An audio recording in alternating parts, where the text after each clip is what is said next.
नमस्कार दर्शक बंधु आज क्षुद्र भिडियो रे आपण मानक स्वागत। दर्शक बंधु आमे प्रतिदिन नख दाढ़ी एवं चुटी काटी थाउ। प्रत्येक मनीष सफासुतरा रहिबा पई एपरि करिथांती एवं यह करिबा भी जरूरी अटे। किंतु दर्शक बंधु आपण माने कौन जानिछन्ते कि केउ बार रे नख दाढ़ी एवं चुटी काटिबा द्वारा घर को माड़ी आसी थाए घोर दरिद्रता। आपण माने जदि अजाणतारे एही दिन मानकरे नख दाढ़ी एवं चुटी को काटी दियंती तेबे आपणक घर को दरिद्रता प्रवेश करि थाए। आपण माने जेते आय कले मध्य आपणक घरे अंटी न थाए जहा द्वारा आपणको ऋण करजर सामना करबाको पड़ी थाए। आज्ञा हाँ दर्शक बंधु ज्योतिष शास्त्र अनुसार एमिति भी किछि बार रहिछि जेउ बार रे खियर हेबा कथा नुहे एवं एमिति किछि बार रहिछि जेउ बार रे खियर हेबा द्वारा आपणक घर को सुख समृद्धिर आगमन होइथाए। ता सहित लक्ष्मी नारायणकर मध्य आशीर्वाद आपणक परिवार उपरे बनी रही थाए एवं आपणकर आयुष वृद्धि पाई थाए। ता सहित एमिति किछि बार रहिछि जेउ बार रे नख दाढ़ी एवं चुटी को काटिबा द्वारा आपणकर आयुष हानि होइथाए। दर्शक बंधु आमे समस्ते व्यस्तबहुल जीवन भितर एही सबु को अणदेखा करि देइथांती। जदि आमे माने एही सबु को पालन करिबा सहित निज पिला माननको मध्य एही जिनिस सिखाइबा एवं तांको उपरे लागू करिबा तेबे आमर परवर्ती पीढ़ी भलरे रहिबो। दर्शक बंधु प्रत्येक जिनिसर किछि ना किछि महत्व रहिछि। दर्शक बंधु प्रत्येक जिनिसर किछि ना किछि महत्व रहिछि। जेहेतु आमे माने सनातनी धर्म अटो सेथिपाई आमे माने ज्योतिष शास्त्र को अधिक महत्व देई थाउ। जेउ माने भी एही वीडियोटी को देखुचंती से माने मध्य गुरुजन मानक ठारो सुनिथिबे जे एही दिन मानकरे नख दाढ़ी चुटी काटिबा बहुत खराब होई थाए। एपरी दिन मानकरे नख को केबे हेले भी काटिबे नाही एपरी आपण माने निज गाँ गहली रे सुनिबा पई पाउथिबे। दर्शक बंधु गुरुजन मानकर एही सबु कथा को मानिबा भी बहुत जरूरी अटे।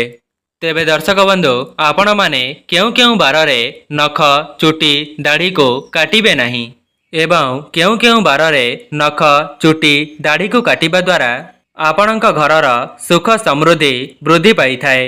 ता सहित लक्ष्मी नारायणकर आशीर्वाद मध्य प्राप्ति होई थाए। ता सहित आपणकर मध्य आयुष वृद्धि पाइबो। एही विषय रे मु आपण माननको वीडियो आगरे बताइबा पई जाउछि। सेथिपाई आपण माने एही वीडियोटी को शेष पर्यंत निश्चय देखंतु। जदि आपण माने एही वीडियोटी को अधारु छाड़ी देउछंती तेबे आपण माने बहुत मूल्यवान कथा को हराई देबे जहा द्वारा आपण माने घोर दरिद्रता रे निजर जीवनटी को अतिबाहित करिवे।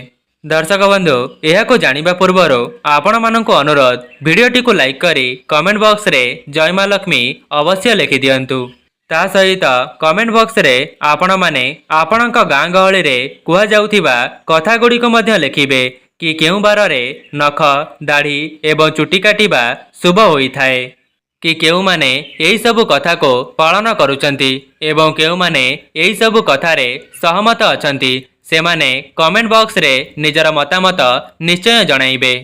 दर्शक बंधु सप्ताहर 7टी बार मानक मध्यरो आपण माने केउ दिन नख दाढ़ी एवं चुटी को काटिबे एवं केउ बार रे आपण माने एही सबु जिनिस को काटिबे नाही सेही विषय रे वर्तमान आमे माने आलोचना करिबा। प्रथमे जानिबा रविवार। एही रविवारटी सूर्य नारायण को समर्पण करा जायछि। एमिति भी मान्यता अछि जदि आपण माने एही दिन नख दाढ़ी एवं चुटी को काटिबे तेबे आपणक घर को घोर दरिद्रता माड़ी आसी थाए। तेबे दर्शक बंधु जेउ माने चाकिरी करिसंती से माने एही रविवार दिनटी को बाछि थांती। से माने रविवार दिन निजको परिष्कार परिच्छन्न रखिबा पई नख दाढ़ी एवं चुटी को काटी थांती। दर्शक बंधु ज्योतिष शास्त्र अनुसार जदि आपण माने रविवार दिन नख दाढ़ी एवं चुटी को काटुथांती ता सहित रविवार दिन आमिष भक्षण करुथांती तेबे आपण माने समाज रे केबे हेले भी प्रतिष्ठान कराई परिबे नाही किंबा निज जीवन रे उन्नति मध्य करि परिबे नाही। ता सहित चाकिरी क्षेत्र रे निराशा देखिबा पई मिलिबो।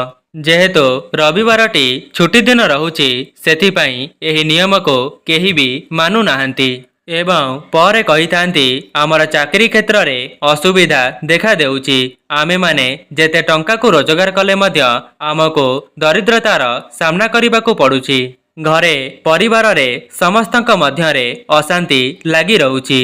ମନେ ରଖନ୍ତୁ, ଆପଣମାନେ ଖିଅର ହେବା ସମୟରେ ଦକ୍ଷିଣ କିମ୍ବା ପଶ୍ଚିମ ଦିଗକୁ ମୁହଁ କରି ଖିଅର ହେବେ ନାହିଁ ଏବଂ ଆପଣଙ୍କ ଘରର ମୁଖ୍ୟ ଦ୍ୱାର ସାମ୍ନାରେ ବସି ନଖ ଦାଢ଼ି ଚୁଟିକୁ କାଟିବେ ନାହିଁ। ତା ସହିତ ଏରୁଣ୍ଡି ବନ୍ଧ ଉପରେ ବସିକରି ମଧ୍ୟ ନଖ ଚୁଟି ଦାଢ଼ିକୁ କାଟିବେ ନାହିଁ। ଆପଣମାନେ କେବେ ହେଲେ ବି ନିଜ ଦାନ୍ତରେ ନଖଟିକୁ ଛିଡ଼ାଇବେ ନାହିଁ। ଯେଉଁମାନେ ଏପରି କାର୍ଯ୍ୟ କରିଥାନ୍ତି ସେମାନଙ୍କ ଘରେ ଦୁଃଖ ଦରିଦ୍ରତାର ସାମ୍ନା କରିବାକୁ ପଡ଼ିଥାଏ, ଯାହାଦ୍ୱାରା ସେମାନେ ନିଜ ଜୀବନରେ କେବେ ହେଲେ ବି ଉନ୍ନତି କରିପାରନ୍ତି ନାହିଁ। ଦର୍ଶକ ବନ୍ଧୁ, ଯଦି ଆପଣମାନେ ମଧ୍ୟ ରବିବାର ଦିନ ନଖ ଦାଢ଼ି ଏବଂ ଚୁଟିକୁ କାଟୁଛନ୍ତି ତେବେ ଆଉ କିଛି ଦିନ ଏହାକୁ ଘୁଞ୍ଚାଇ ପାରିବେ। ମୁଁ ଆପଣମାନଙ୍କୁ ଭିଡ଼ିଓର ଆଗରେ ବତାଇବି ଯେ ଏମିତି କେଉଁ ବାରରେ ନଖ ଚୁଟି ଦାଢ଼ିକୁ କାଟିବା ଦ୍ୱାରା ଆପଣଙ୍କ ଘରକୁ ସୁଖ ସମୃଦ୍ଧିର ଆଗମନ ହୋଇଥାଏ। ତା ସହିତ ଆପଣଙ୍କ ପରିବାରରେ ସୁଖ ସମୃଦ୍ଧିର ଆଗମନ ହେବ। ସେଥିପାଇଁ ଭିଡ଼ିଓଟିକୁ ବହୁତ ଧ୍ୟାନ ସହକାରେ ଦେଖନ୍ତୁ। ଏବେ ଜାଣିବା ସୋମବାର। ସୋମବାରଟି ଚନ୍ଦ୍ରଦେବଙ୍କୁ ସମର୍ପିତ ହୋଇଥାଏ। ଏହା ଶିବଙ୍କର ବାର ହୋଇଥାଏ। ଯଦି ଆପଣମାନେ ସୋମବାର ଦିନ ନଖ ଦାଢ଼ି ଏବଂ ଚୁଟି କାଟନ୍ତି ତେବେ ଆପଣଙ୍କର ଆୟୁଷରେ ବୃଦ୍ଧି ହୋଇଥାଏ। ଦର୍ଶକ ବନ୍ଧୁ, ଆଉ ଗୋଟିଏ କଥା ଆପଣମାନେ ମନେ ରଖନ୍ତୁ ଯେ ଆପଣ ଜନ୍ମ ହୋଇଥିବା ବାରରେ ମଧ୍ୟ ନଖ ଦାଢ଼ି ଏବଂ ଚୁଟିକୁ କାଟିବେ ନାହିଁ। ଆଜ୍ଞା ହଁ ଦର୍ଶକ ବନ୍ଧୁ, ଭୁଲରେ ମଧ୍ୟ ଏପରି ଭୁଲ କରିବେ ନାହିଁ। ଏହାଦ୍ୱାରା ଆପଣଙ୍କର ଆୟୁଷ ହାନି ହୋଇଥାଏ, ଯାହାଦ୍ୱାରା ଆପଣଙ୍କର ଘୋର ଦରିଦ୍ରତାର ମଧ୍ୟ ସାମ୍ନା କରିବାକୁ ପଡ଼ିପାରେ ଏବଂ ଚାକିରି କ୍ଷେତ୍ରରେ ନିରାଶା ଦେଖିବା ପାଇଁ ମିଳିପାରେ। ତୃତୀୟରେ ଆସୁଛି ମଙ୍ଗଳବାର। ଦର୍ଶକ ବନ୍ଧୁ, ଏହି ମଙ୍ଗଳବାରଟି ମଙ୍ଗଳ ଦେବଙ୍କୁ ସମର୍ପିତ ଅଟେ। ତା ସହିତ ମା ମଙ୍ଗଳା ଏବଂ ହନୁମାନଙ୍କୁ ମଧ୍ୟ ଏହି ମଙ୍ଗଳବାର ଦିନ ପୂଜା କରାଯାଏ। ମଙ୍ଗଳବାର ଦିନ ଯଦି ଆପଣମାନେ ଖିଅର ହୁଅନ୍ତି କିମ୍ବା ନଖ ଦାଢ଼ି ଏବଂ ଚୁଟି କାଟନ୍ତି ତେବେ ଆପଣଙ୍କୁ ରୋଗଗ୍ରସ୍ତ ହେବାର ଭୟ ରହିଥାଏ। ଦର୍ଶକ ବନ୍ଧୁ, ଏମିତି ବି କିଛି ଲୋକ ଅଛନ୍ତି ଯେଉଁମାନେ ମଙ୍ଗଳବାର ଏବଂ ଶନିବାର ଦିନ ନଖ ଦାଢ଼ି ଏବଂ ଚୁଟିକୁ କାଟିଥାନ୍ତି। ଯଦି ଆପଣମାନେ ନିଜ ଜୀବନରେ ଉନ୍ନତି ଚାହୁଁଛନ୍ତି ତେବେ ମଙ୍ଗଳବାର ଏବଂ ଶନିବାର ଦିନ ଏହି ଦିନମାନଙ୍କରେ ନଖ ଦାଢ଼ି ଏବଂ ଚୁଟିକୁ କାଟିବେ ନାହିଁ। ତା ସହିତ ଆପଣଙ୍କ ଘରର ପିଲାମାନଙ୍କୁ ମଧ୍ୟ ଏହି ଶିକ୍ଷା ପ୍ରଦାନ କରିବେ। ଏହାଦ୍ୱାରା ଆପଣଙ୍କର ହିଁ ମଙ୍ଗଳ ହେବ ଏବଂ ଆପଣଙ୍କ ଘରକୁ ସୁଖ ସମୃଦ୍ଧିର ଆଗମନ ହେବ। ଦର୍ଶକ ବନ୍ଧୁ, ଏମିତି ବି କିଛି ବାର ରହିଛି ଯେଉଁ ବାରରେ ନଖ ଦାଢ଼ିକୁ କାଟିବା ଦ୍ୱାରା ଆପଣଙ୍କ ଘରକୁ ସୁଖ ସୌଭାଗ୍ୟର ଆଗମନ ହୋଇଥାଏ। ତା ସହିତ ଲକ୍ଷ୍ମୀ ନାରାୟଣଙ୍କର ମଧ୍ୟ ଆଶୀର୍ବାଦ ବନି ରହିଥାଏ। ତେବେ ଦର୍ଶକ ବନ୍ଧୁ, ଆପଣମାନେ ହିଁ ବିଚାର କରନ୍ତୁ ଯେଉଁ ବାରରେ ନଖ ଦାଢ଼ି ଏବଂ ଚୁଟିକୁ କାଟିବା ଦ୍ୱାରା ଆମ ଘରର ଅବନ୍ନତି ହେବ ଏବଂ ଆମ ଘରକୁ ଦୁଃଖ ଦରିଦ୍ରତାର ଆଗମନ ହେବ, ତେବେ ଆମେ କାହିଁକି ସେପରି ଭୁଲ କରିବା। ଚତୁର୍ଥରେ ବୁଧବାର। ଦର୍ଶକ ବନ୍ଧୁ, ଏହି ବୁଧବାରଟି ଗଣେଶ ଏବଂ ବୁଧ ଗ୍ରହଙ୍କୁ ସମର୍ପିତ ହୋଇଥାଏ। ଏହି ବୁଧବାର ଦିନ ଯଦି ଆପଣମାନେ ନଖ ଦାଢ଼ି ଏବଂ ଚୁଟି କାଟନ୍ତି ତେବେ ଏହା ଆପଣଙ୍କ ପାଇଁ ବହୁତ ଭଲ ହୋଇଥାଏ। ଆପଣଙ୍କର ମଙ୍ଗଳ ହେବା ସହିତ ଆପଣଙ୍କ ପରିବାରର ମଧ୍ୟ ଉନ୍ନତି ହୋଇଥାଏ। ଯେଉଁମାନେ ବି ଏହି ଭିଡ଼ିଓଟିକୁ ଦେଖୁଛନ୍ତି ସେମାନେ ଲକ୍ଷ୍ୟ କରିଥିବେ ଅଧିକାଂଶ ଲୋକ ଏମିତି ଅଛନ୍ତି ଯେଉଁମାନେ ବୁଧବାର ଦିନ ନଖ ଦାଢ଼ିକୁ କାଟିବା ପାଇଁ ଅଧିକ ପସନ୍ଦ କରିଥାନ୍ତି। କାରଣ ସେମାନେ ଜାଣିଛନ୍ତି ଏହି ବାରରେ ନଖ ଦାଢ଼ି ଏବଂ ଚୁଟିକୁ କାଟିବା ଦ୍ୱାରା ସେମାନଙ୍କ ପରିବାରର ଉନ୍ନତି ହୋଇଥାଏ। ଯାହାକି ଶାସ୍ତ୍ରରେ ମଧ୍ୟ ବର୍ଣ୍ଣିତ ଅଛି ଯେ ଯଦି ଆପଣମାନେ ବୁଧବାର ଦିନ ନଖ ଦାଢ଼ି ଏବଂ ଚୁଟି କାଟିବେ ତେବେ ଆପଣଙ୍କ ଘରକୁ ଧନ ଆସିବାର ମଧ୍ୟ ମାର୍ଗ ଖୋଲି ଯାଇଥାଏ। ଯେଉଁମାନେ ଚାକିରି କ୍ଷେତ୍ରରେ ପ୍ରୟାସ କରୁଛନ୍ତି ସେମାନଙ୍କୁ ନିଜର ମନ ମୁତାବକ ଚାକିରି ମଧ୍ୟ ପ୍ରାପ୍ତ ହୋଇପାରେ। ତାପର ବାର ହେଉଛି ଗୁରୁବାର। ଯଦି ଆପଣମାନେ ଗୁରୁବାର ଦିନ ନଖ ଦାଢ଼ି ଚୁଟି କାଟିବେ ଏବଂ ତା ସହିତ ଆମିଷର ଭକ୍ଷଣ କରିବେ ତେବେ ଆପଣଙ୍କର ବୁଦ୍ଧିରେ ହାନି ହେବ। एवं आपणଙ୍କ घरु माँ लक्ष्मी सबुदिन पई चलीजिबे। एही भूलटिको समस्ते अजाणतारे करि देइथांती, जहाद्वारा सेमानଙ୍କ घरको घोर दरिद्रता माड़ी आसीथाए। जदि आपण माने मध्य एपरि भूल करूचंती तेबे आजि ठारु ही एहाकु करिबा बंद करि दियंतु। देखिबे आपणଙ୍କ भाग्यरे उन्नति हेबा सहित आपणଙ୍କ घरको माँ लक्ष्मींकर आगमन हेब। काहींकि ना जदि माँ लक्ष्मी आपणଙ୍କ उपरे कोप करिबे तेबे आपणଙ୍କ जीवन रे केबे हेले भी उन्नति करि परिबे नाही। सेथिपई आपण माने गुरुवार दिन नख दाढ़ी एवं चुटी को काटिबे नाही। ता सहित जो नारी माने अखंड सौभाग्यवती हेबा पई चाहुचंती सेमाने उत्तर एवं पूर्व दिग को मुख करी सिंदूर लगांतु। सेमाने केबे हेले भी दक्षिण दिग को किंबा पश्चिम दिग को मुख करी श्रृंगार हेबे नाही। दर्शक बंधु, जो सब नियम को मु आपण मानक आगरे बताउची, जदि आपण माने निज जीवन रे एहाको पालन करिवे तेबे आपणकर ही मंगल हेब। एबे आसुची शुक्रवार। जदि आपण माने शुक्रवार दिन नख दाढ़ी एवं चुटी काटंती, एहा बलहानि एवं संतान कष्ट बोली कुहा जाइथाए। वास्तुशास्त्र अनुसार शुक्रवार दिन नख दाढ़ी एवं चुटी को काटिबे नाही।